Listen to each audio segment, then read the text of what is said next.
நம்முடைய பிதாவாகிய தேவனாலும் நம்முடைய இரட்சகராகிய இயேசு கிறிஸ்துவினாலும் உங்களுக்கு கிருபையும் சமாதானமும் உண்டாவதாக.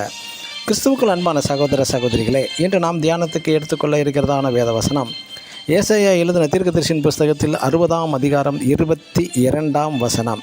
சின்னவன் ஆயிரமும் சிறியவன் பலத்த ஜாதியும் ஆவான். ஆமேன். இங்கு சின்னவன் என்பது லிட்டில் ஒன்ஸ் என்று உள்ளது. லிட்டில் பீப்புள், நாட் ஸ்பீக்கபிள் பீப்புள், அதாவது புவர் பீப்புள், யூஸ்லெஸ் பீப்புள், ஒன்றுக்கும் உதவாத பீப்புள் என்றும் கூட சொல்லலாம்.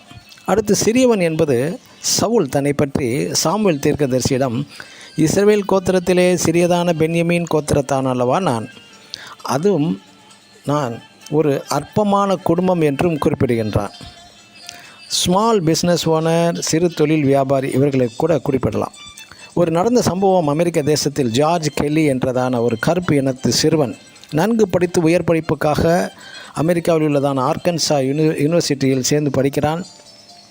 அந்த சமயத்தில் இனவெறி, ரேசிசம் என்பார்கள் பயங்கரமாக இருந்தது.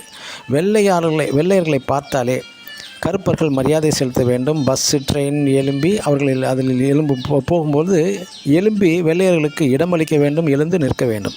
இந்த கருப்பர் ஜார்ஜ் கெல்லியுடன் படித்த கல்லூரி மாணவர்கள் இவரை தரக்குறைவாக நடத்துவார்கள். ஹாஸ்டலில் படுக்க கூட இடம் தராமல் டாய்லெட் அருகில் படுத்து இவர் உறங்குவாராம்.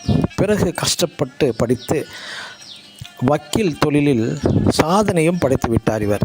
கடைசியாக அமெரிக்க அரசு இவரை கௌரவித்து அமெரிக்காவின் தூதராகவே நியமித்து விட்டது இந்த ஜார்ஜ் கெல்லியை.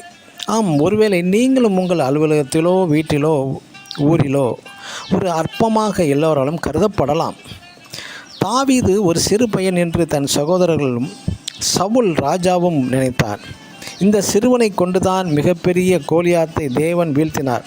சமஸ்த இஸ்ரவேலுக்கும் ராஜாவாகவும் மாற்றினார். அதுபோல யோசேப்பை அவனது கூட பிறந்த சகோதரர்களே அடிமையாக விற்றுவிட்டார்கள். அடிமை வாழ்க்கை தொடங்கி சிறை தண்டனை வாழ்க்கை அனுபவித்து வந்த இந்த யூஸ்லெஸ், ஒன்றுக்கும் உதவாத யோசேப்பை அடிமையாக வந்த அதே எகிப்து தேசத்திலே பார்வோனுக்கும் அடுத்த ஸ்தானமாகிய அதிபதியாக மாற்றினார் நம் தேவன்.